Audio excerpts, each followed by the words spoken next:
RCF.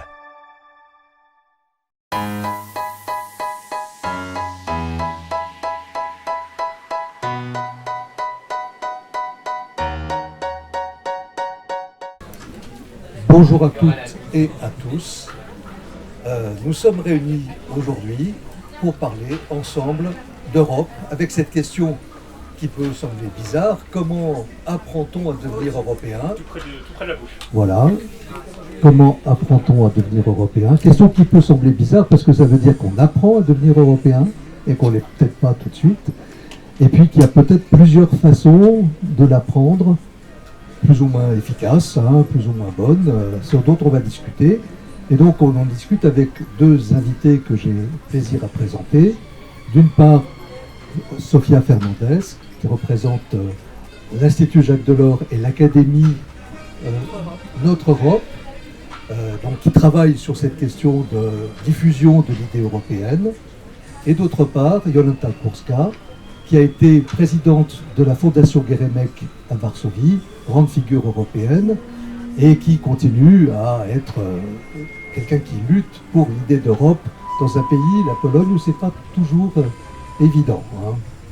Donc nous allons parler de cette question, mais d'abord je vais peut-être demander à chacune de se présenter et de présenter l'institution dans laquelle elle travaille et la personnalité européenne qui se réclame dont se réclame cette institution, c'est-à-dire les personnalités de Jacques Delors d'une part et de Bronislaw Geremek d'autre part, qui sont d'une certaine façon des personnalités porteuses de l'idée d'Europe et qui ont vécu un parcours européen dont on n'a peut-être pas suffisamment gardé la mémoire, dans le cas de Geremek, pour pouvoir continuer ce chemin de la construction européenne.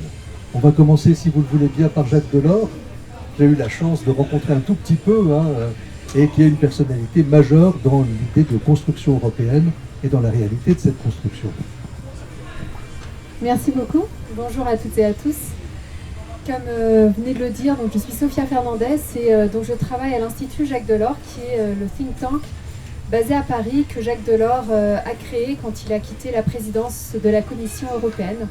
Donc Jacques Delors, effectivement, qui est un grand Européen, qui a présidé la Commission européenne pendant 10 ans, de 1985 à 1995. Je ne vais pas revenir sur tout son parcours. Il a aussi été membre du Parlement européen. À la présidence de la Commission européenne, il a œuvré sur différents chantiers. Je pense notamment à l'euro, au marché intérieur, le renforcement de la dimension sociale avec le lancement du dialogue, le renouvellement du dialogue social européen, le renforcement aussi de la politique de cohésion économique, sociale et territoriale, le lancement d'Erasmus+, à l'époque, donc le programme de mobilité des jeunes, dont nous aurons probablement l'occasion de reparler. Et donc je pense, plutôt que de revenir sur ce bilan de Jacques Delors, peut-être juste dire un ou deux mots. D'une part, Jacques Delors disait lui-même que ce qui a éveillé son intérêt pour l'Europe, pour la solidarité entre les pays, c'est son père qui était mutilé de guerre, de la Première Guerre mondiale, et qui lui avait dit très jeune, il faut se réconcilier, il faut réconcilier les peuples européens. Et donc il évoque cet épisode comme son ouverture, cette sensibilisation aux questions européennes. Et il disait plus tard déjà, quand il était président de la Commission européenne, donc quelques décennies plus tard, il avait notamment dit « Il faut nourrir le sentiment d'appartenance au projet européen en insistant sur l'idée d'une communauté de civilisation et une communauté de destin. » Et donc je pense, nous pourrons revenir sur cette question de la citoyenneté européenne, mais avant cela, je laisse Jolanta présenter le grand Européen qu'elle représente. Bonjour et merci de votre invitation. En effet, je viens de Varsovie. J'étais pendant 10 ans, comme Didier l'avait déjà souligné, présidente de la Fondation Bronislaw Geremek. En France, on aimait bien l'appeler Geremek, puisque ça s'écrit avec un G. Bronislaw Geremek était un historien francophone, francophile, Il a été en lien direct avec l'École des Annales à Paris, avec grand ami de Jacques Le Goff, de Fernand Braudel. Il a eu des cours au Collège de France dans les années 70. Ensuite, il a conseillé les Chevalesains au mouvement de solidarité. Il était un grand homme du mouvement de l'opposition démocratique au communisme. Pour cela, il a été bien sûr emprisonné. Et ensuite, il est devenu homme politique, ministre des Affaires étrangères au moment où la Pologne a recouvré son indépendance, sa liberté après la chute du communisme. Et enfin, à la fin de sa vie, avant son accident en 2018, il était député européen.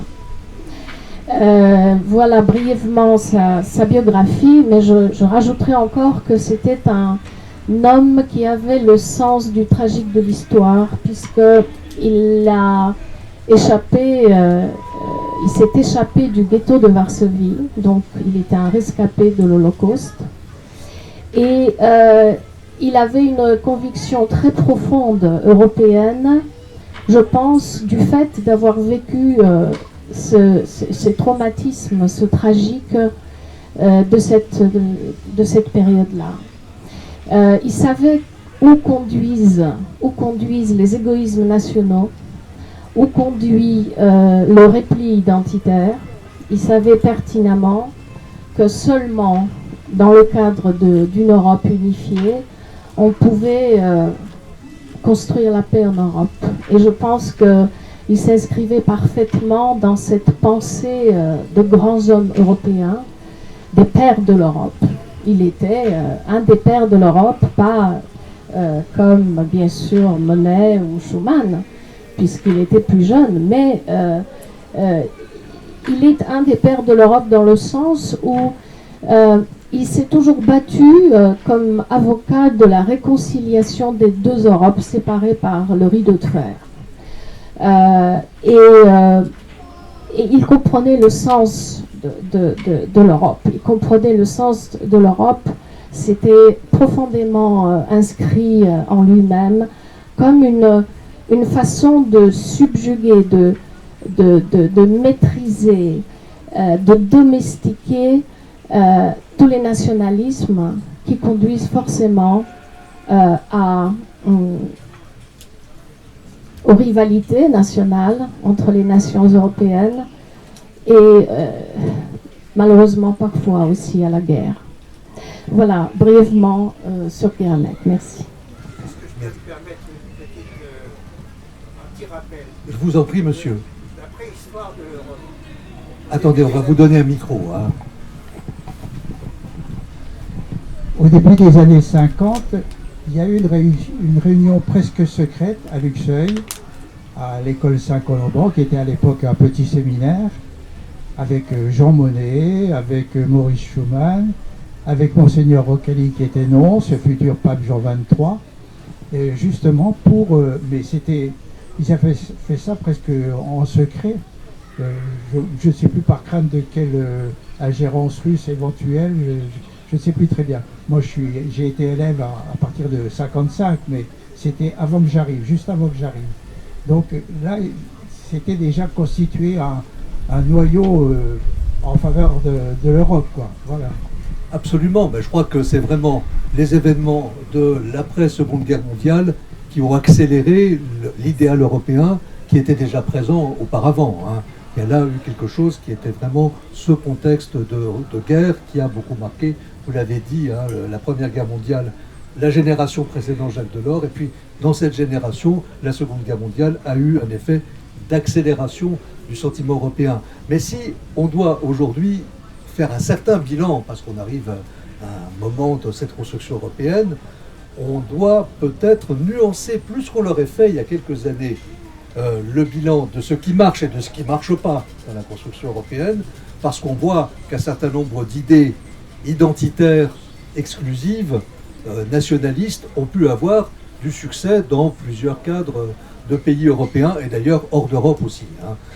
Et donc, cette émergence ou cette réémergence des identitarismes exclusifs, des nationalismes qui seraient hostiles à l'idée européenne, pose la question de qu'est-ce qu'on a réussi et qu'est-ce qu'on n'a pas réussi, pour essayer d'être lucide et pour voir sur la façon d'apprendre à être européen, si dans cet apprentissage, il y a eu peut-être des erreurs pédagogiques. Qu'est-ce que vous en pensez ? Je voudrais revenir sur votre question, justement, la question de ce débat. Comment apprend-on à devenir européen ? Parce que effectivement, on aurait pu tout simplement poser la question comment devient-on européen ? Et c'est vrai qu'on, par exemple, on m'a déjà posé cette question comment devient-on européen ? Et donc je pense que c'est important de clarifier ce point d'entrée de jeu et donc de souligner que on ne peut pas être européen sans être ou européenne sans être citoyen, citoyenne d'un des États membres de l'Union européenne. Donc ce n'est pas quelque chose on ne peut pas demander à être citoyen européen, on demande à avoir la nationalité d'un des États membres et de là découle cette citoyenneté européenne. Et donc j'insiste sur ce point pour dire en fait que tous celles et ceux en Europe qui ont donc la nationalité d'un des États membres sont européens, mais toutes et tous ne se considèrent pas, n'ont pas ce sentiment d'appartenance européen. Je citerai un sondage Eurobaromètre qui indique que au sein de l'Union européenne, 70% des personnes répondent oui quand on leur demande vous sentez-vous européen ou européenne, 70% donc au niveau de l'Union européenne. Et au niveau de la France, le pourcentage est plus faible, 58% de Français se considèrent également citoyens européens. Donc effectivement, même si on est européen dans la mesure où si on est français, portugais, polonais, c'est quelque chose qui s'acquiert, qui se construit au fil du temps.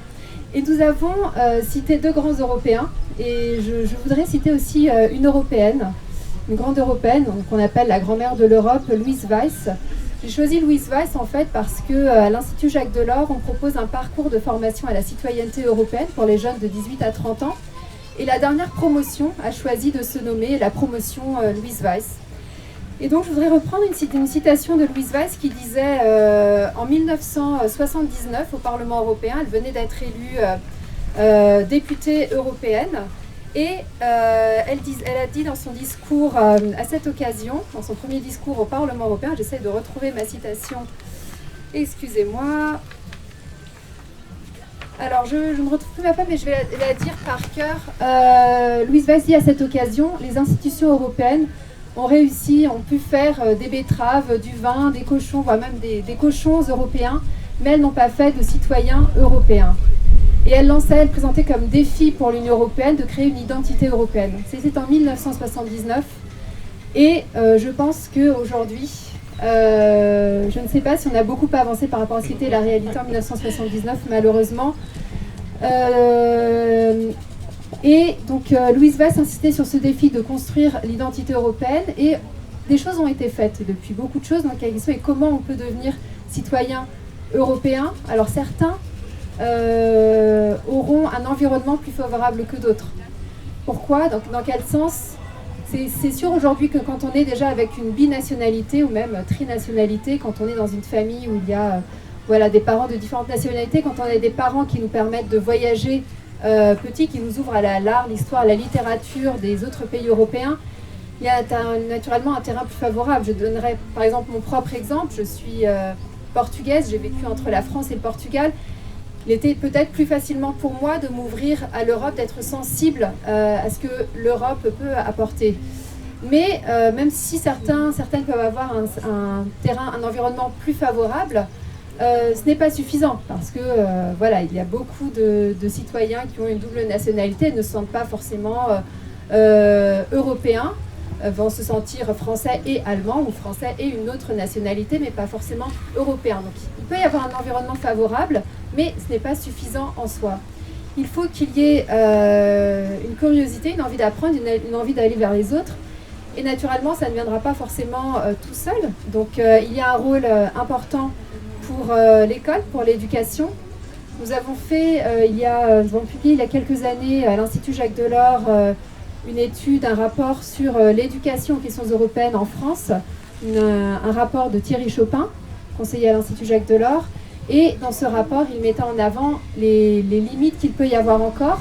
Le fait que, par exemple, quand on apprend l'histoire en France, on va avoir une vision franco-centrée, mais c'est le cas aussi dans les autres États membres. On considère qu'apprendre enseigner l'Union européenne, ça va être expliquer comment fonctionne la Commission, le Parlement européen, expliquer que l'Union européenne, il y a X États membres, donc des informations très factuelles, mais on va se limiter aux cours d'histoire ou de géographie. Et dans ses propositions, il disait d'une part, il faut aller au-delà, en fait, enseigner l'Union européenne, c'est quelque chose qui est pluridisciplinaire, donc l'histoire, la géographie, mais aussi les langues, apprendre la littérature, l'art, l'enseignement civique et moral, Donc il faut aller au-delà et considérer qu'enseigner l'Europe n'est pas qu'enseigner des informations factuelles. Et pour cela, si on veut changer la donne, il faut naturellement passer par les enseignants, la formation des enseignants. Une question clé, les sensibiliser à ces enjeux, leur permettre d'avoir des expériences de mobilité, parce qu'on sait que c'est via la mobilité qu'on peut plus facilement s'ouvrir aux autres et éveiller sa curiosité envers les autres pays. Et donc, par l'éducation, on peut avoir cet éveil, cette curiosité qui fait qu'on va avoir envie d'en apprendre plus sur les pays autour de nous, qu'on va avoir envie de savoir ce que c'est d'être européen, quels sont nos droits, qu'est-ce que ça veut dire d'être européen ou européenne. Après, il y a aussi naturellement la mobilité. Angela Merkel, ancienne chancelière allemande, était à Paris il y a quelques jours pour recevoir le titre docteur honoris causa à Sciences Po, et elle affirmait dans son discours qu'elle avait beau avoir appris ce que c'était l'Europe, ce que c'était la communauté économique européenne à l'époque à l'école, d'avoir à l'ESA. Donc j'ai appris beaucoup de choses sur l'Europe, mais elle a eu vraiment, elle s'est sentie vraiment européenne lors de son premier voyage en France. Et donc c'est ça qui a été un déclic pour elle. Je donne cet exemple parce que je pense qu'il illustre ce que beaucoup de gens disent, l'expérience de beaucoup de personnes. Je parlais de l'Institut Jacques Delors, de notre parcours de formation à la citoyenneté européenne, l'Académie Notre Europe. On reçoit tous les ans, on accueille tous les ans une centaine de jeunes pendant 1 an. Et c'est clair qu'une conclusion qu'on peut en tirer, c'est que les jeunes, ils ont besoin de mobilité, ou même s'ils ne bougent pas, en fait, d'avoir des expériences d'échange avec des jeunes, des personnes d'autres États membres. Et par exemple, au sein de l'Académie, il y a des jeunes qui ne sont jamais sortis de France, mais qui pendant 1 an vont avoir des échanges avec des jeunes d'autres nationalités. Et pour certains, vont avoir la chance après de voyager, de visiter les institutions européennes à Bruxelles. Et à la fin, ils sont unanimes pour dire que c'est par les échanges avec les autres, ce que ça leur a apporté, ça leur apporte naturellement plus que ce qu'ils ont pu lire ou apprendre dans des cours ou par d'autres moyens. Donc la question de la mobilité est naturellement cruciale. Je parlais de Jacques Delors, du lancement du programme Erasmus quand il était président de la Commission européenne à la fin des années 80. Depuis, le programme Erasmus n'a cessé de grandir, de voir ses moyens renforcés. Il était initialement très centré sur la mobilité des étudiants universitaires. Aujourd'hui, il n'est absolument plus uniquement destiné aux étudiants universitaires, même s'il y a une méconnaissance de la part des citoyens, et donc on ne connaît pas les opportunités qu'on peut avoir, notamment en termes de mobilité. Mais aujourd'hui, le programme Erasmus offre des opportunités pour les étudiants universitaires, pour les apprentis, pour des jeunes qui viennent faire du bénévolat, pour des enseignants, donc différents types de mobilité. Et donc je disais, le programme s'est renforcé. Il y a eu 3 millions de jeunes qui ont bénéficié du programme Erasmus depuis entre sa création en 87 et 2019.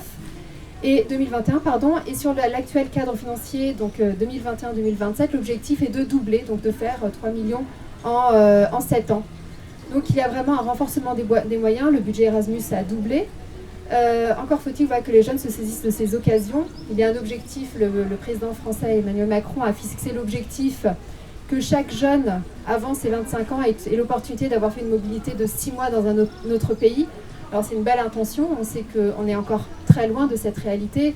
Ça reste un privilège de certains jeunes de pouvoir bouger, de pouvoir avoir une expérience pour des études, de formation, un stage ou d'emploi dans un autre État membre.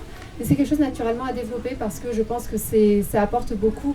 Moi-même, ayant fait Erasmus, ça m'a énormément apporté, mais quelque chose qui m'a beaucoup marqué en fait, c'est des échanges avec des jeunes d'autres pays. En fait, l'expérience d'Erasmus a été très enrichissante, non seulement parce que j'ai vécu dans un autre pays, mais parce que j'ai baigné dans un environnement où il y avait des jeunes d'autres pays. Et je me rappelle d'une jeune roumaine qui me parlait de la révolution en Roumanie. Et je me disais à l'époque, de l'entendre, c'était mieux qu'un cours d'histoire sur la Roumanie. Donc, c'est des choses qui sont vraiment très enrichissantes. Et donc, je suis convaincue que pour vraiment avoir ce sentiment d'appartenance à l'Union européenne, ce sentiment d'appartenance européen, ce sera par les vécus, par des partages d'expériences. Et donc, il faut aussi connaître ses droits. Donc, peut-être on aura l'occasion de revenir, je vais passer la parole, mais être citoyen européen, ça apporte un ensemble de droits qui sont souvent méconnus, notamment, on va parler des autres, mais le plus important est certainement le droit à la libre circulation. Ça peut paraître quelque chose d'acquis pour les jeunes aujourd'hui. On peut facilement traverser les frontières, vivre, étudier dans un autre pays. Si on parle à la génération de mes parents, de mes grands-parents, c'était naturellement pas le cas. Et moi-même, j'ai connu l'Europe, alors pas où c'était une période où c'était difficile de traverser les frontières, mais où il y avait par exemple encore des frais d'itinérance. Donc quand j'ai fait mon Erasmus, c'était très cher d'appeler mes parents. Et tout ça, grâce à l'Union européenne, on a facilité les échanges entre les personnes, non seulement aussi les échanges entre biens, services, capitaux, mais les échanges entre les personnes ont quelque chose c'est un droit dont on bénéficie qui peut vraiment contribuer à nourrir ce sentiment d'appartenance. Merci. Moi, je retiens dans ce que vous dites qu'il faut dépasser le côté strictement institutionnel. Que l'institution, c'est une chose, mais qu'après, dans ce que vous avez dit sur la façon de devenir européen, je pensais un petit peu à ce qui se passait pour les nations. Il y a une formule célèbre pour l'Italie qu'on attribue à un homme politique qui s'appelait D'Azeglio, disant « L'Italie est faite, reste à faire les Italiens ». On aurait presque tendance à penser la même chose pour l'Europe. L'Europe est faite, reste à faire les Européens, et pour ça, le strictement institutionnel ne marche pas. Mais est-ce qu'on n'a pas une difficulté, là, je m'adresse à Yolanta, spécifique, à penser qu'on ne peut devenir européen que si on devient européen et autre chose, que si on est dans des identités qui ne se définissent pas seulement par une donnée identitaire, mais par une multiplicité de couches identitaires. Voilà, donc si tu permets, j'ai essayé de répondre à cette question, mais avant, je voudrais rebondir sur ce que Sophia a dit en citant ce sondage Eurobaromètre, et donc en soulignant qu'une grande majorité, en fait, des populations européennes se disaient européens. Moi, je mettrais un bémol, parce que et je vous donnerai un exemple que j'ai vécu. Nous avons voulu installer une plaque commémorative pour Bronisław Geremek au centre de Varsovie. Et donc la municipalité a donné son accord, puisque le maire est un démocrate pro-européen. Mais il a fallu également demander l'accord d'une institution qui est politiquement proche du gouvernement actuel, nationaliste, de droite. Et donc j'ai écrit donc un texte sur cette plaque en mentionnant des éléments biographiques essentiels et connus, et puis j'ai ajouté européen. Savez-vous que cette institution m'a refusé? Ils ont supprimé européen de la plaque commémorative. Et comme explication, on m'a dit, c'est banal, tout le monde le sait, puisqu'on vit en Europe. Donc, mon bémol, c'est de dire que même les nationalistes se disent européens, mais au sens seulement géographique. Seulement au sens géographique. Donc, je pense que ces sondages, on devrait les vérifier et on devrait les analyser un peu différemment, parce que Madame Meloni, elle se dit européenne aussi. Or, je ne sais pas, elle n'a pas vraiment de sentiment pro-européen. Maintenant, une deuxième chose, c'est que Sophia a déjà dit beaucoup de choses sur ce que nous n'avons pas peut-être réussi, ce que nous avons réussi. Moi, je rajouterais une chose qui me semble essentielle, et peut-être parce que je vis dans un pays où ça se passe, on le vit au jour le jour. Vous avez parlé du droit à la fin. Moi, je dirais valeur européenne. C'est ça notre ça définit notre européanité. Et dire que nous sommes européens, c'est avant tout, nous partageons les mêmes valeurs. Et si on ne le comprend pas, on n'est pas européen, même si on vit sur le sol européen, sur le continent européen. Ça, je suis un peu dure là-dessus, mais je suis ferme. Qu'est-ce que ça veut dire ? Je vais encore citer une histoire. J'étais à une conférence à Paris et un professeur s'est levé à la fin du débat pour poser une question. J'ai parlé de l'état de droit, des violations des règles de l'état de droit. Il s'est levé et il m'a dit, mais au juste, qu'est-ce que le principe de l'état de droit ? C'est très flou. Alors, j'étais effrayée, pour tout vous dire. J'ai été effrayée parce que si, en tant qu'Européens, on ne comprend pas ce qu'est l'état de droit, le fondement de l'Union européenne, c'est là-dessus qu'est basée la construction européenne. L'état de droit. Chose très simple. C'est par exemple la séparation des pouvoirs, l'indépendance du pouvoir judiciaire, la non-interférence des pouvoirs exécutifs sur le judiciaire, etc. Ce sont des normes qu'on comprend plutôt tous, mais quand on commence à parler de ça aujourd'hui, les gens se disent, mais je ne sais pas ce qu'est l'état de droit. Or pour moi, être européen, c'est avant tout savoir quelles sont les valeurs fondamentales de l'Europe européenne.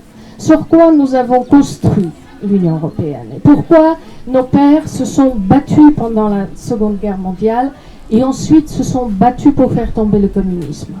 Pour les valeurs, pour l'état de droit, pour la tolérance, pour justement cette mobilité dont vous avez parlé. Mais qui est quand même déjà un aspect technique, je dirais, de la construction européenne. Très important, bien sûr.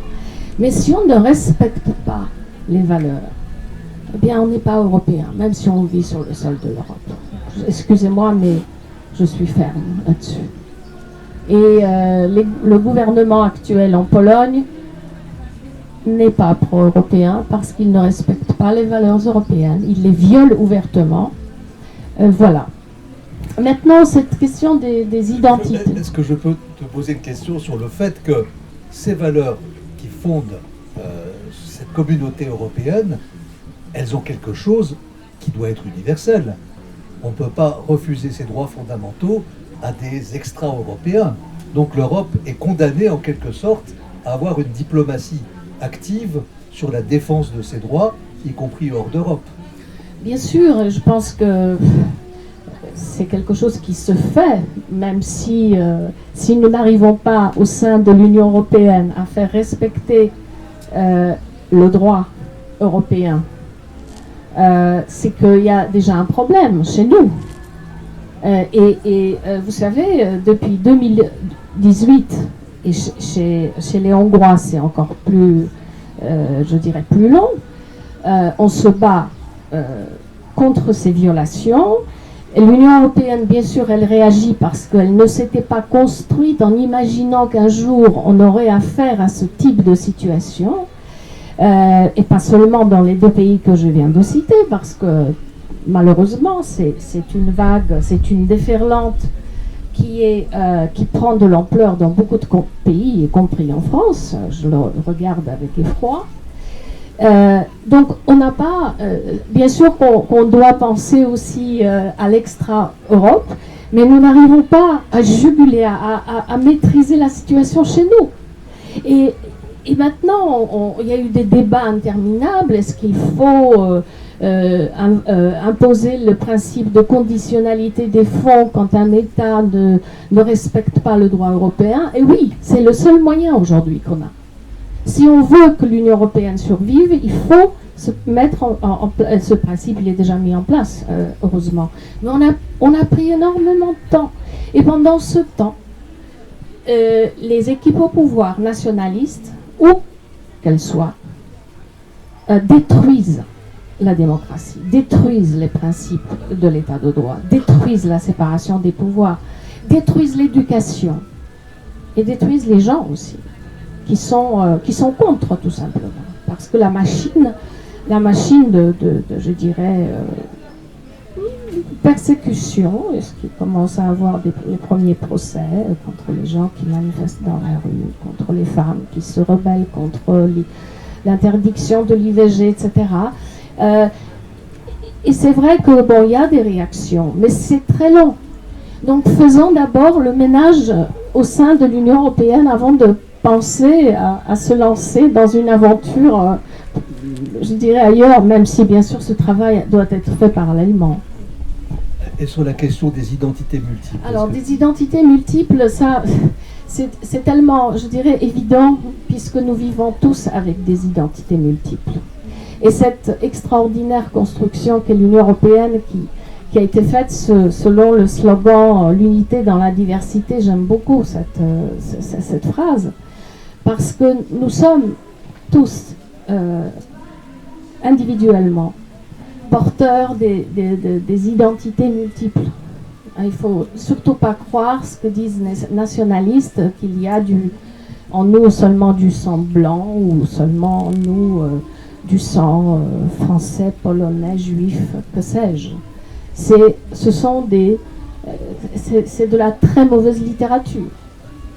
Et à partir du moment où on considère que nous-mêmes nous sommes construits à partir d'identités multiples, au sein de l'Union européenne, nous sommes aussi des identités multiples.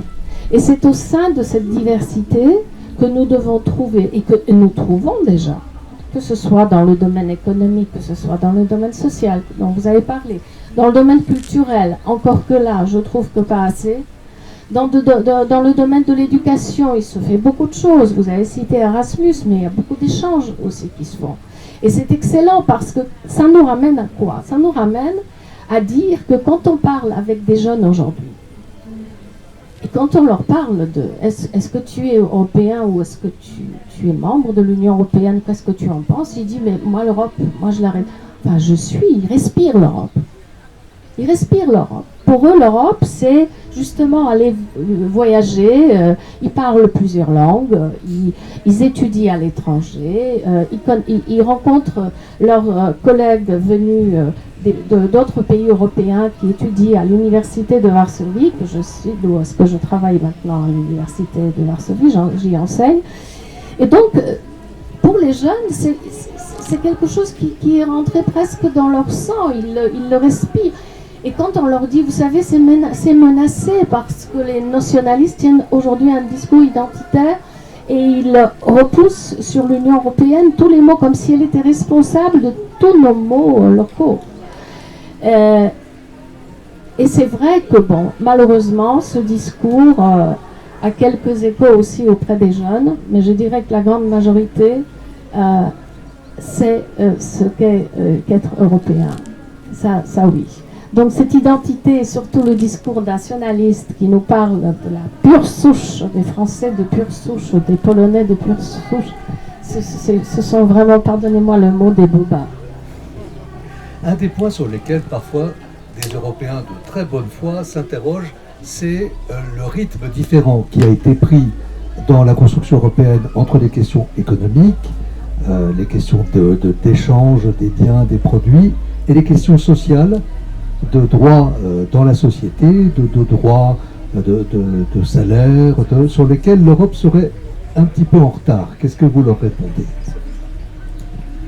Merci beaucoup, c'est une question qui m'intéresse beaucoup parce que je travaille sur les questions sociales, mais avant d'y revenir, je voudrais juste revenir sur le point de vue sur les valeurs, parce qu'effectivement, voilà, je n'ai pas mentionné, mais c'est effectivement le cœur de la question. Je citais Jacques Delors qui disait il faut nourrir le sentiment d'appartenance européen via l'idée d'une communauté de civilisation et une communauté de destin. Et sur ce volet communauté de civilisation, il y a naturellement une mémoire collective et des valeurs communes. Ces valeurs qui sont d'ailleurs inscrites dans les traités. Vous avez parlé de l'état de droit, la démocratie, les droits fondamentaux, la protection des droits fondamentaux. Donc un ensemble de valeurs qui effectivement doivent nous définir en tant qu'Européens. Et Delors avait dit dans son temps, il faut donner une âme à l'Europe. Et je citais Angela Merkel tout à l'heure, c'est ce discours qu'elle a fait à Sciences Po il y a quelques semaines. Et dans son discours, elle a repris cet appel de Delors, il faut donner une âme à l'Europe. Et elle disait, il faut la trouver. Et selon elle, cette âme de l'Europe, c'est la diversité. Elle disait, l'âme de l'Europe, c'est la diversité et la tolérance. Donc de vivre ensemble en acceptant que nous sommes différents, mais nous acceptons nos différences et nous travaillons ensemble, donc la tolérance et la diversité. Donc ça revient naturellement à cette question des valeurs qui doivent être au cœur du projet européen. Sur la construction européenne, effectivement, de nombreux citoyens peuvent reprocher à l'Europe le fait qu'effectivement on a un marché, on a une monnaie commune, mais sur le volet social, effectivement, on a moins avancé. Et je me rappelle d'ailleurs, je travaille à l'Institut depuis une dizaine d'années, je suis arrivée au moment de la crise grecque, la crise de la dette, au moment où la Grèce, le Portugal, l'Irlande, un ensemble de pays ont dû demander une aide financière à l'Union européenne et ont dû accepter des contreparties en échange de cette aide financière. Et à l'époque, je me rappelle, le taux de chômage était très élevé. Et quelqu'un, une fois dans une conférence, m'a dit, mais on parlait des règles, des questions budgétaires, on disait, bon, les pays ont reçu cette aide financière, mais doivent mettre en place des politiques pour baisser leur endettement public, pour pouvoir continuer à recevoir cet argent de l'Union européenne et du FMI. Et on me disait, mais pourquoi, en fait, l'Union européenne tape sur les États membres et a le droit de sanctionner financièrement un État qui ne respecterait pas la règle budgétaire, un déficit public inférieur à 3% du PIB. Donc elle peut faire ça, mais par contre, on a un chômage des jeunes de plus de 50% en Grèce.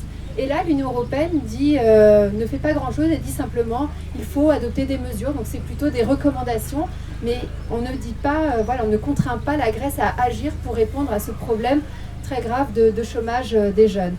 Et je pense qu'il est important de souligner avant tout, même si bien sûr ça ne décharge pas les autorités européennes, mais quand même souligner que l'Union européenne, elle a les compétences qui lui sont données par les États membres. Et donc si on a fait plus, si on a fait l'euro, si on a donné des compétences à l'Union européenne en matière économique et budgétaire, si on a fait le marché unique, c'est parce que ça a été la volonté des États membres d'avoir une politique monétaire commune, par exemple, de lever les frontières, donc c'est avoir cette intégration économique, mais sur le volet social, les États membres ont souhaité garder leurs prérogatives nationales. L'argument étant que les systèmes sociaux, les États-providence nationaux diffèrent beaucoup d'un État à un autre, et donc qu'il est préférable de garder ça comme en tant que politique nationale. Et les pères fondateurs disaient à l'époque que l'intégration économique devrait permettre une amélioration des conditions de vie et de travail des citoyens. Et donc, on considérait que cela découlerait de l'intégration économique. Il n'était pas nécessaire d'avoir une action directement européenne dans ce domaine-là.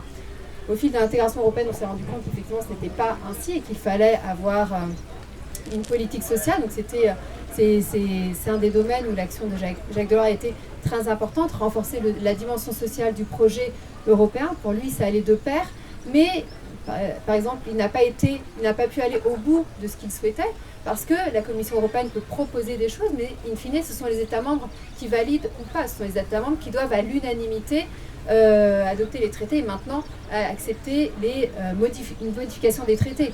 Et à l'époque, je me rappelle, pendant cette crise de la zone euro, Jacques Delors a souvent dit, et il m'avait dit, quand on a adopté l'euro, on a proposé un pacte de stabilité, mais on a aussi proposé un pacte de croissance et d'emploi. Et les États membres ont accepté le pacte de stabilité, mais n'ont pas voulu du pacte de croissance et d'emploi, en disant qu'il y a des sujets sur lesquels il faut laisser la main aux États membres. Et donc il disait, aujourd'hui, bien sûr, il y a un déséquilibre, et il était souvent pointé du doigt en disant, à cause de l'euro, on est dans cette situation-là, et je me rappelle, il a dit, je ne suis pas le père de cet euro-là, parce que l'euro a été construit et mis en place avec des dispositions, et lui disait, ce n'est pas comme ça que j'aurais aimé faire les choses, mais voilà, tout ce qu'il avait proposé n'a pas été retenu, et effectivement, il disait, il manque une dimension sociale. Il a longtemps plaidé, même après avoir quitté la Commission européenne, pour une dimension sociale plus forte de l'Union européenne, et en particulier de la gouvernance économique européenne, parce que quand on partage une même monnaie, il est encore plus important d'avoir une certaine coordination pour éviter effectivement d'avoir des politiques qui vont avoir un impact négatif sur l'emploi, sur la cohésion sociale. Donc effectivement, il y a eu cette volonté des États. Aujourd'hui, elle est problématique, mais aujourd'hui encore, les États ont du mal à avancer sur le domaine social. Je donne l'exemple de la directive une directive qui a été adoptée récemment, mais assez difficilement, une directive sur le salaire minimum. Quand la Commission européenne a proposé ou a annoncé qu'elle allait proposer cette directive, il y a eu une levée de bouclier d'un ensemble d'États membres qui disaient nous n'en voulons pas, en fait l'Union européenne ne doit pas se mêler de ces questions-là, et d'ailleurs il est prévu dans les traités que l'Union européenne ne doit pas légiférer sur les questions salariales, mais la Commission a quand même présenté son texte, a donné des sauvegardes aux États membres qui avaient des réticences. Alors on pourrait penser il y avait deux types de réticences, des États membres qui voient l'Union européenne, je pense aux pays qui ont rejoint l'Union européenne plus récemment, enfin parmi les derniers qui veulent essentiellement, enfin surtout tirer les avantages de cette libéralisation économique, avantage aussi des fonds communautaires, donc pour booster leur développement économique. Donc certains pays qui disent attention, les questions sociales, c'est une question nationale. Des pays qui sont souvent accusés par la France ou d'autres pays qui ont des normes sociales plus avancées de dumping social, en disant oui c'est bien d'avoir un marché unique mais il faut aussi quand même avoir certaines normes sociales communes pour qu'on ne se fasse pas de la concurrence au dos des conditions de travail, au dos des conditions de rémunération des travailleurs. Mais il y a aussi des pays très avancés en matière sociale, je pense aux pays scandinaves qui ont des États-providence qui sont plutôt enviés par les autres États membres qui sont aussi contre des avancées sociales et notamment contre ce texte sur le salaire minimum européen en disant nous avons un dialogue social au niveau national et nous voulons préserver le rôle des partenaires sociaux. Ça marche très bien chez nous et donc l'Europe ne peut pas arriver et dicter des normes sociales parce qu'il faut respecter le rôle de nos partenaires sociaux au niveau national. Donc beaucoup de réticences de la Suède, du Danemark en particulier. Donc la directive a été quand même adoptée. Alors bien sûr, la question est est-ce qu'elle va vraiment changer la donne? Parce qu'effectivement, pour qu'elle soit acceptée par tout le monde, on fait quelque chose qui n'est pas très contraignant. Il n'y a pas naturellement un salaire minimum établi, mais on aurait pu avoir, sans avoir le même montant, puisque forcément les réalités économiques sont différentes d'un pays à un autre, on aurait pu avoir un règle 60% du salaire médian, par exemple, proposé par la Confédération européenne des syndicats. Mais il n'a pas été possible d'aller si loin et il y a plutôt un ensemble de normes, en fait, de conditions en fait, favoriser la représentation salariale des travailleurs, avoir des normes que quand il y a des gains de productivité, il faut que ça se traduise dans des hausses salariales. Voilà, un ensemble de normes, donc cette directive est là, c'est mieux que rien, mais naturellement les avancées sociales sont très difficiles, mais avant tout à cause des réticences des États membres, de ces divergences entre les États membres. Certains voudraient avancer, d'autres pas, d'autres un peu mais pas trop. Et donc il est vraiment difficile, mais cela nuit naturellement au projet européen et nuit au sentiment que peuvent avoir les citoyens, sentiment d'appartenance. Et souvent on me dit, mais nous l'Europe, c'est pas ça. Et effectivement, je pense qu'il y a beaucoup de travail à faire.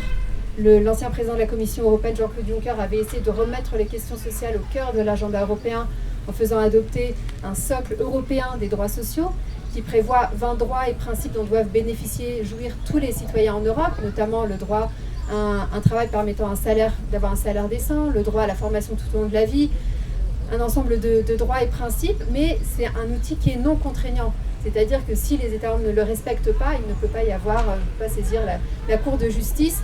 Donc c'est mieux que rien. Ça permet de légiférer, c'est-à-dire c'est un outil pour que la Commission européenne, sur la base de ce socle européen, a pu par exemple proposer cette directive sur le salaire minimum ou d'autres textes législatifs. Mais on reste naturellement très limité et naturellement on voudrait que l'Union européenne fasse plus pour contribuer à améliorer les conditions de vie et de travail des citoyens en Europe, ce qui, par ce biais-là, contribuerait naturellement à renforcer le sentiment d'appartenance au projet européen. Si je peux me permettre, juste pour rajouter quelque chose à ce que vous venez de dire, Sophia, je crois qu'il est important de savoir que lorsque les partis politiques nationalistes arrivent au pouvoir, et ça, je voudrais bien voir la liste de pays qui ont refusé cette directive, mais je suis à peu près sûre. Elle a été adoptée. Elle a été adoptée, mais bon, il y a eu des réticences. Mais sur le plan social, il est important de savoir que les nationalistes et les identitaires au pouvoir veulent absolument pouvoir gérer le social eux-mêmes. Pourquoi ? parce que c'est une arme excellente pour la redistribution de la dignité, ce qu'ils appellent. C'est déjà Max Weber qui le disait, et ils le disent qu'enfin, on va utiliser l'argent pour, soi-disant, relever le niveau de vie des gens, etc. Mais en fait, il s'agit d'acheter des électeurs, de donner de l'argent au moment opportun, juste avant les élections par exemple, aux groupes sociaux qui sont susceptibles de voter pour le parti X ou Y. Donc, c'est du clientélisme. Ah, c'est du clientélisme pur. Donc ces gouvernements de ces États membres ne vont jamais abandonner le social à l'Europe. Le social c'est du pain béni pour la redistribution locale, uniquement à des buts politiques. Alors, ces gouvernements n'abandonnent pas la compétence sociale, mais il y a aussi une difficulté à penser une vie politique européenne. Quand on voit au moment des élections européennes le taux d'abstention et la façon dont les débats politiques internes jouent fortement au moment des campagnes électorales, on se dit qu'il y a quelque chose peut-être de commun dans l'abstention, dans la distance qui existe aujourd'hui dans les élections nationales et dans les élections européennes, qui sont une crise globale du politique dont l'Europe peut souffrir. Oui, mais avant cette crise, j'observais les élections européennes en Europe et je regardais précisément sur quoi étaient faites les campagnes électorales des hommes politiques qui se présentaient aux élections européennes. Eh bien, s'il y avait 10% de sujets européens pendant ces campagnes, je suis peut-être très généreuse. Le reste, c'est du local. Les campagnes pour les élections européennes doivent servir également la politique intérieure. Pire, c'est aussi une sorte, pour certains hommes politiques qui n'arrivent plus à se retrouver, ou pour des raisons de composition, récomposition de listes, n'arrivent pas à se retrouver sur des listes pour les élections locales, ils sont renvoyés à Bruxelles. Certains d'entre eux disent, bah oui, c'est une forme de bannition, on est renvoyé pour un temps, mais c'est plus excitant de faire de la politique locale. C'est plus excitant, c'est plus... Il y a quelques exemples captés d'hommes politiques et de femmes politiques français qui, dans les institutions européennes, marquent leur ennui en disant « je ne suis pas à ma place ». Mais exactement. Donc tant qu'on n'aura pas réalisé ce problème, vous savez, l'exemple vient aussi de là, c'est-à-dire de cette mauvaise appréhension, de cette mauvaise approche de ce que doit être un eurodéputé ou une eurodéputée. Quel est leur rôle? Qu'est-ce qu'ils doivent faire là-bas? Et si on ne change pas cette approche, comment voulez-vous qu'on crée des citoyens européens à tout le travail qu'on fait, nous, en tant que société civile, si l'exemple n'est pas donné aussi par des décideurs?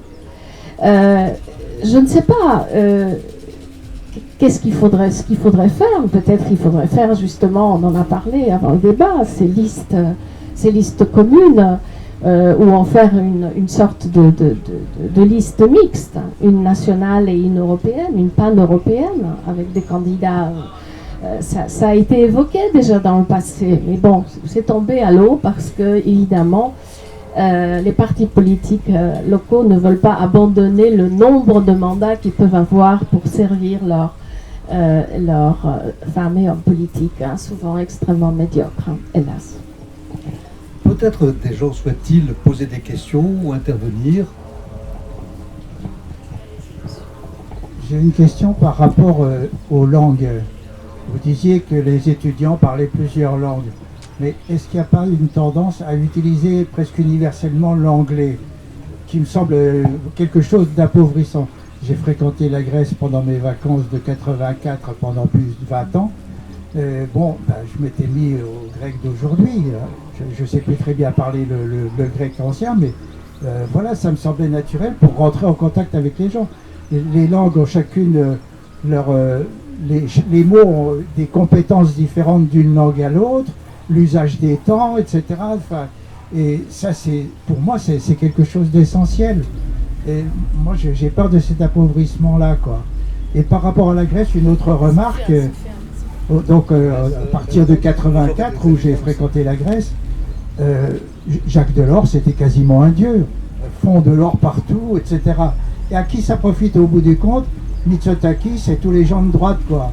Une fois que les routes ont été faites, une fois que les centres de santé ont été créés et tout ça, et j'ai vu ça après, c'est la droite qui revient et qui ramasse les marrons du feu. Sur les langues, effectivement, on ne peut pas se voiler la face. Aujourd'hui, l'anglais devient la langue universelle. Je pense que je reprendrai un objectif du président français, que les jeunes puissent apprendre de langues. Et je pense que l'objectif, je pense aujourd'hui de demander aux jeunes de ne pas apprendre l'anglais pour apprendre une autre langue, je ne sais pas si ça ira dans leur propre intérêt, dans le sens aujourd'hui, quand on voyage, c'est important quand même, c'est la langue avec qui on peut parler avec tout le monde. Donc je pense que l'anglais, c'est presque incontournable. Mais effectivement, on ne doit pas se résumer à l'anglais, parce qu'effectivement, si on ne parle plus que anglais, en fait, notre propre langue et l'anglais, effectivement, il y a, comme vous le dites, je suis tout à fait d'accord, un appauvrissement. Mais le défi, ce serait qu'on puisse apprendre deux langues, donc l'anglais et une deuxième langue, pour effectivement, voilà, garder une certaine, un multilinguisme, en fait, que ce ne soit pas toujours l'anglais qui prenne le dessus. Mais malheureusement, ce qu'on voit, par exemple, même aux institutions européennes, avant, on pouvait parler beaucoup de langues à Bruxelles, après plutôt anglais, français, allemand, et aujourd'hui essentiellement anglais en fait. Et même les documents qui sont publiés, voilà, ça se traduit, mais aussi parce que ça a des coûts, etc. Donc effectivement, je pense qu'il faut lutter. La France fait partie des pays qui, je dirais, est le plus mobilisé là-dessus pour défendre la langue française. Enfin, je dis ça par exemple par rapport au Portugal, un petit pays, on est un peu résigné au fait que si on veut communiquer avec les gens en dehors du Portugal, il faut naturellement parler anglais, espagnol, enfin d'autres langues. Mais la France défend la langue française, et effectivement, il faut la défendre, parce que sinon, bien sûr, si on ne parle plus anglais, il y a un moment, les jeunes se diront aussi pourquoi parler espagnol ou allemand si en fait on peut parler anglais et ça suffit, on comprend tout le monde. Donc effectivement, il y a un investissement, et la ligne directrice, je parlais de ce qui se passe au sein des institutions européennes, des fois c'est pour faciliter le travail. Je ne sais pas qu'on a une volonté de sacrifier des langues, mais c'est par facilité, et voilà, on parle la langue que tout le monde parle. Mais la politique de la Commission est tout de même, il y a des financements, des projets pour financer l'apprentissage des langues, et l'objectif est qu'on puisse continuer, que les jeunes puissent apprendre d'autres langues, et naturellement pas l'anglais qui est aujourd'hui, voilà, une langue qui n'est même pas la langue officielle d'un État membre, enfin de l'Irlande avec le gaélique, mais donc voilà, tout ça soulève naturellement des questions, et il faut promouvoir l'apprentissage des langues, et au moins de langues étrangères, voire plus. Oui.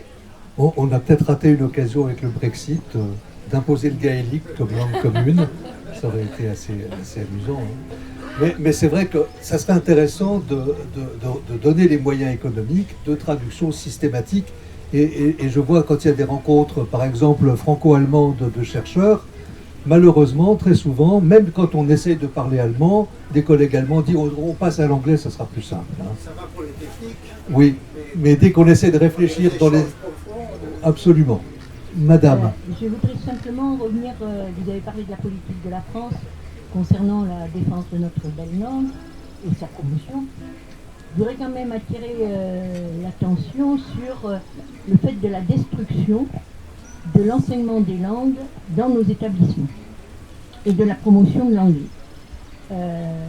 Moi, je me rappelle, j'habite en Franche-Comté, et je me rappelle d'une époque ancienne où les enfants du primaire, pas tous, hein, mais de quelques écoles primaires privilégiées, disons-le, mais publiques, j'insiste là-dessus, pouvaient faire allemand ou anglais dans le primaire. Maintenant, il n'y a plus que quelques écoles primaires qui ont accès à l'anglais, qui ont accès à une langue qui est obligatoirement, enfin, de fait, l'anglais. Et ce que je veux dire par là, c'est que nous sommes dans le primaire, et que cette possibilité qui existait pour les écoles qui n'étaient pas obligatoires, mais qui étaient fortement poussées, n'existe plus, ou alors à l'état de miettes. Idem pour les collèges, idem pour les lycées. Et je voudrais aussi attirer aussi l'attention sur les langues dites rares. Alors, on assiste dans les lycées à la promotion du chinois, ce qui en soit une très bonne chose d'un point de vue pratique. Mais quid du russe, qui disparaît plus ou moins de l'horizon de nos lycéens, et qui disparaît aussi de l'horizon de nos étudiants. Les études de russe se réduisent comme peau de chagrin dans le supérieur. Donc ça c'est... Alors je sais bien que la Russie ne fait pas partie de l'Union européenne, mais je veux dire que dans le bloc européen et dans le bloc de l'enseignement des langues en France, il y a quand même quelque chose à réfléchir. Merci, je crois que c'est un témoignage irréfutable d'un problème d'appauvrissement des possibilités de diversifier les connaissances et les références. Hein. Et je crois qu'on ne peut que regretter cet anglais unique. La proposition d'avoir deux langues est tout à fait intéressante, mais il faut évidemment donner les moyens pour le faire. Monsieur. Moi, je voudrais juste revenir sur comment apprend-on à devenir européen et juste parler rapidement de mon expérience où moi je suis devenu européen un peu comme Jacques Delors par mon grand-père qui m'a parlé de son expérience de 5 ans en Allemagne pendant la guerre et qui m'a touché. Donc il y a des pères de l'Europe, moi je suis un enfant de l'Europe, je travaille depuis 23 ans dans un pays étranger, en étant frontalier, donc je vis l'Europe concrètement. Et pour autant, ce qui m'a touché quand j'étais jeune ne me touche plus forcément. Et je pense que ce qui manque aujourd'hui, c'est une Europe un peu plus sexy que ce qu'elle est, c'est-à-dire 3%, directive Bruxelles, tout ça c'est loin, c'est éloigné, ça touche pas. Et en fait, je crois que ce qui manque pour qu'on se sente profondément européen, c'est des incarnations, une incarnation d'un homme, d'une femme qui va nous projeter, nous donner un espoir et une compréhension de ce qu'est l'Europe, de ce qu'elle devrait être et qui a été et qui sera. Voilà. C'est tout. Je vais un petit peu compléter la question, si vous voulez bien. Est-ce qu'on n'a pas trop tendance à laisser tout ce qui est affect en monopole aux nationalistes? Parce que c'est pas à quelqu'un qui vit en Pologne que je vais insister sur le fait que les nationalistes, ils savent bien remuer les sentiments, les drames, les grands malheurs du peuple qui ont formé la nation. Et les Européens viennent avec de la rationalité dire nous, c'est l'intérêt, c'est bien, c'est bon pour tout le monde. Et on n'arrive pas à trouver ce flot de passion qui peut être très dangereux, hein, mais qui en même temps a quelque chose qui emporte de l'adhésion. Oui, je crois qu'il y a plusieurs choses. En effet, nous sommes dans une situation absolument inégale dans le sens symétrie. C'est absolument asymétrique. Dans le sens où, vous savez, les nationalistes puisent dans un registre où les émotions doivent conduire à la division très profonde de la société, à une polarisation extrême de la société. Les démocrates ne peuvent pas suivre. En utilisant un langage d'exclusion de celui ou de ceux qui pensent autrement, en déshumanisant, c'est souvent un langage déshumanisant les opposants politiques. C'est un langage qu'on a déjà vu dans les années 30 en Allemagne, hélas en France aussi, et dans tous les pays qui ont eu des tendances fascisantes. Je travaille là-dessus en ce moment. Et je vois beaucoup de similitudes avec ce qu'on vit actuellement. Et donc, face à cette exacerbation du sentiment national et de l'exclusion, un sentiment qui doit, un langage d'abord qui exclut qui stigmatise, qui déshumanise. Comment voulez-vous trouver la bonne réponse? C'est-à-dire qu'il faudrait parler le même langage, c'est-à-dire être comme eux. C'est pas possible. Donc on sera toujours on va toujours être perdant dans cette guerre, nous démocrates, face au discours nationaliste. Là où on peut faire des choses, c'est par exemple, et je citerai quelque chose que nous avons fait à la Fondation Gueremec, quand j'étais encore présidente, par rapport justement aux questions européennes. Parce que ce que vous dites, elle n'est pas très sexy, on parle surtout des institutions européennes qui sont très loin, de questions très techniques, les 3%, etc.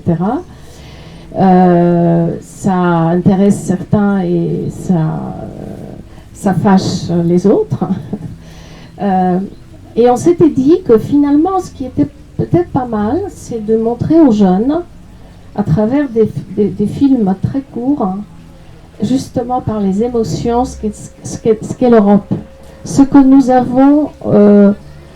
nous avons pu atteindre grâce à l'Europe, au retour à l'Europe.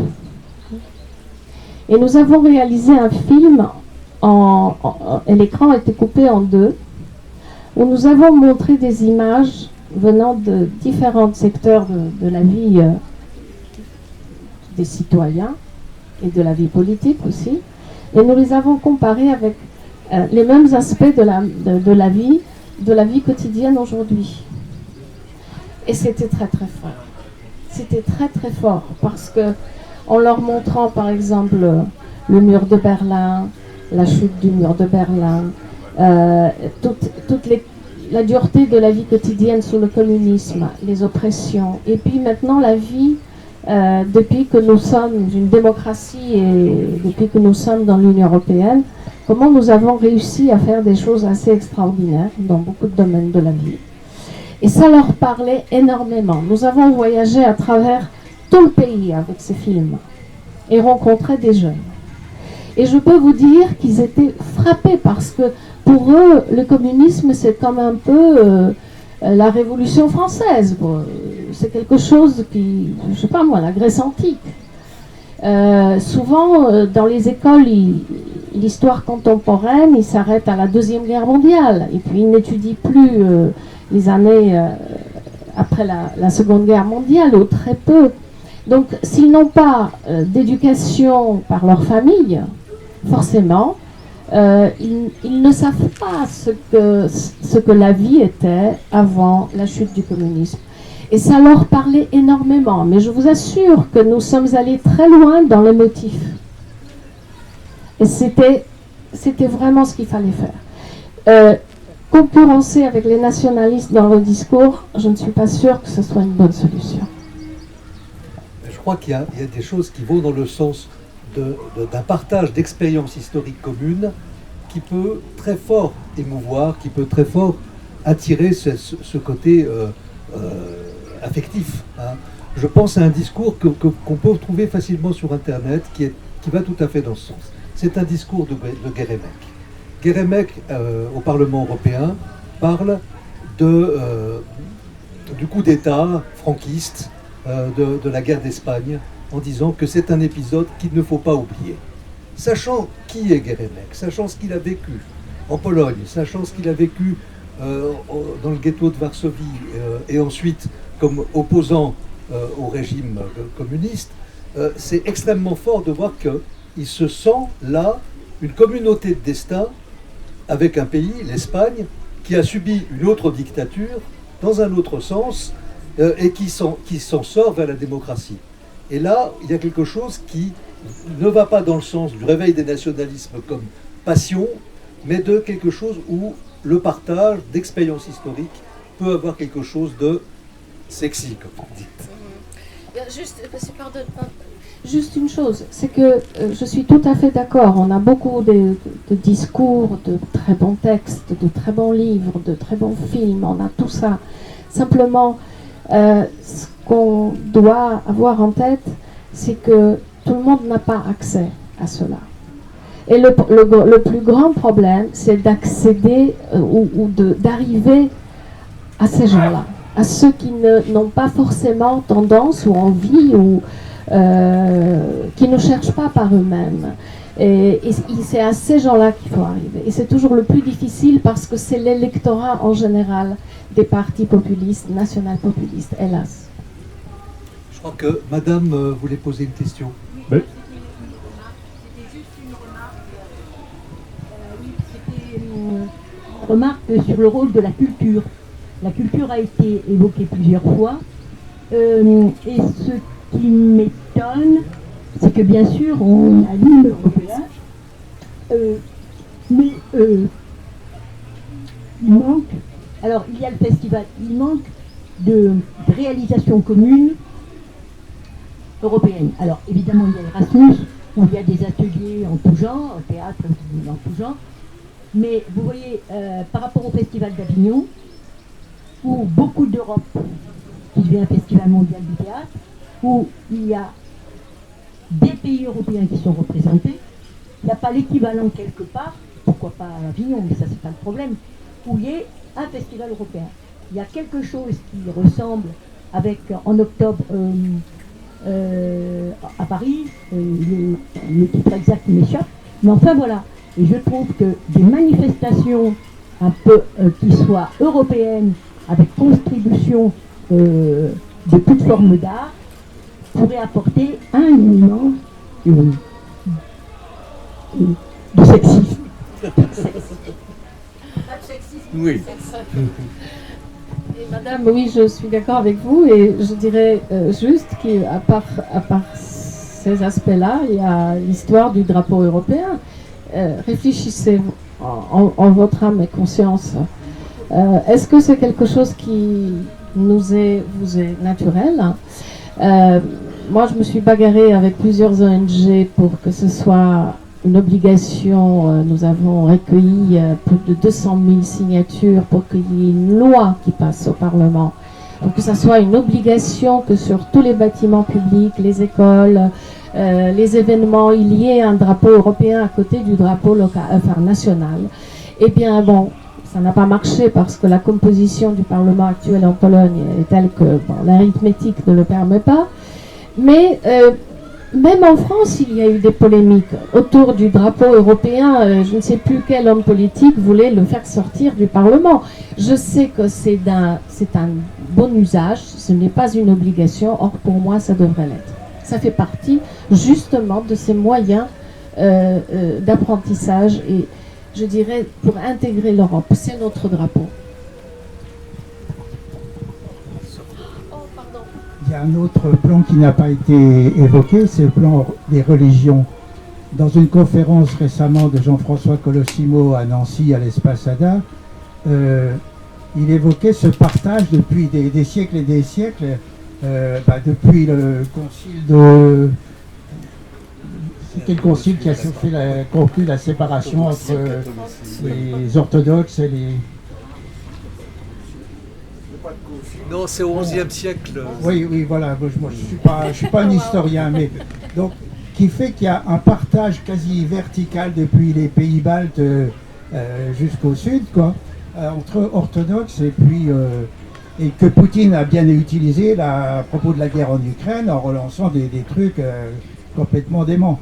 Mais dans mon expérience de la Grèce aussi, j'avais été frappé parce que je constatais que avec l'idée de transcendance qui est plus prédominante de mon point de vue de catholique avec les orthodoxes, eh ben, ça favorise effectivement la référence au pouvoir, et un pouvoir succède à un autre, et les gens demandent à être toujours menés par le bout du nez. Alors, Ça rejoint le problème de culture d'une autre façon. je vais peut-être dépasser mon rôle de modérateur, mais là-dessus, je ne suis pas du tout d'accord avec cet historien que j'estime par ailleurs. Hein. C'est-à-dire que l'Europe, c'est pas seulement la catholicité et l'orthodoxie. Il y a aussi en Bosnie, dans l'est de la Pologne, chez les Tatars d'Ukraine, l'islam qui est là, qui est une composante de la culture européenne, qu'on le veuille ou non. Hein. qui a compté dans l'histoire de l'Espagne. Donc il ne s'agit pas de quelque chose qui est simplement une bipolarisation, d'un côté les catholiques, de l'autre les orthodoxes. Qu'est-ce qu'on fait des protestants, qu'est-ce qu'on fait des musulmans, qu'est-ce qu'on fait des athées, qu'est-ce qu'on fait des alévis en Bulgarie, qu'est-ce qu'on fait, bon, des uniates, des gréco-catholiques.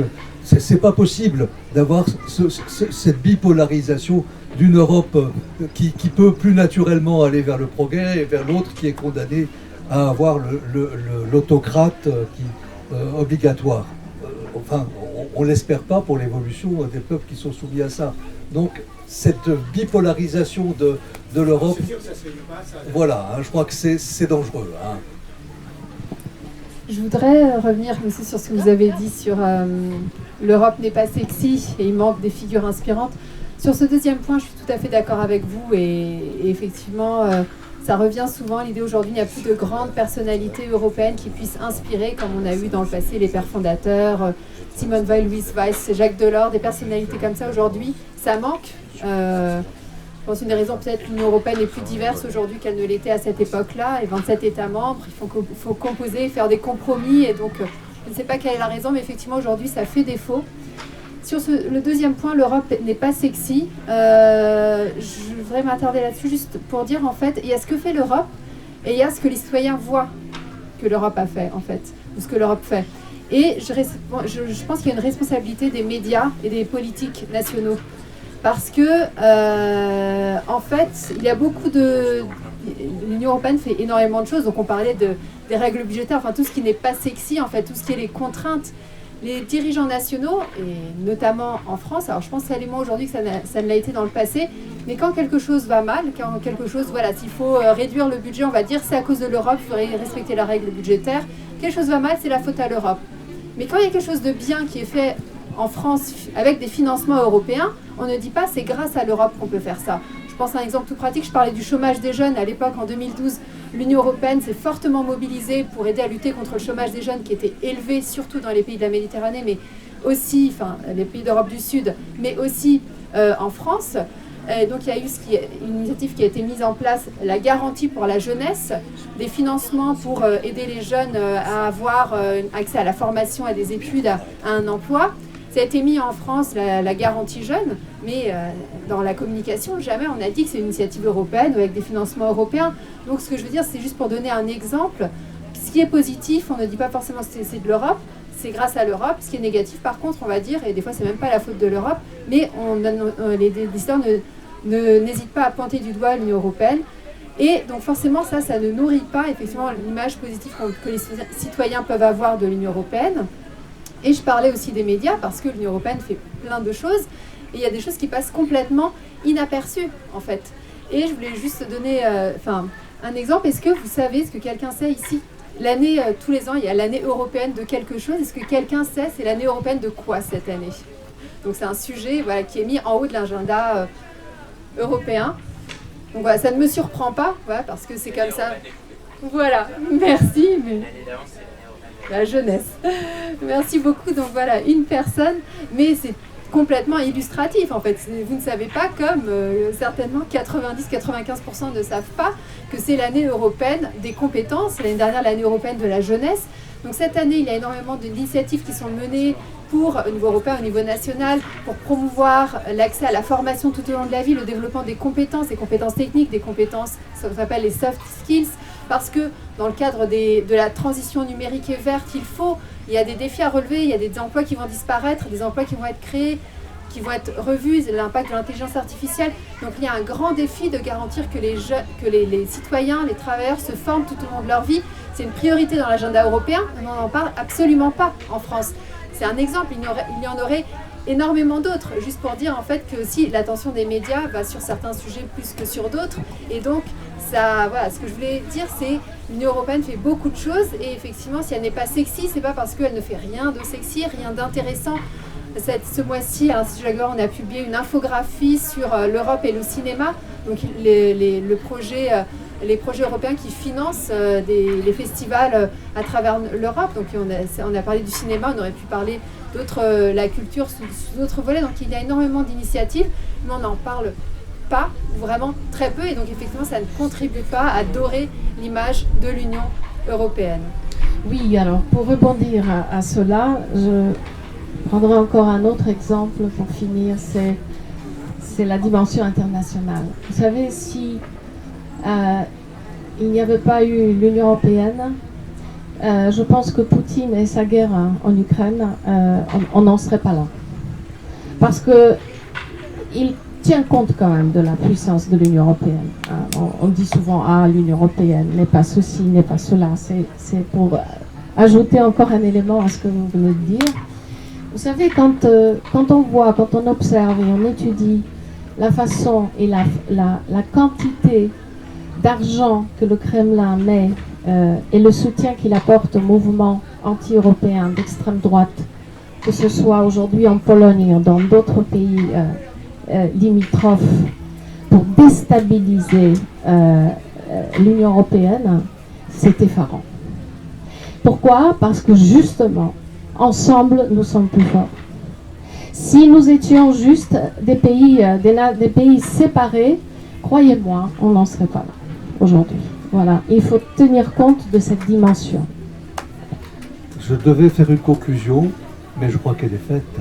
Ensemble, on est plus fort. Merci de votre attention.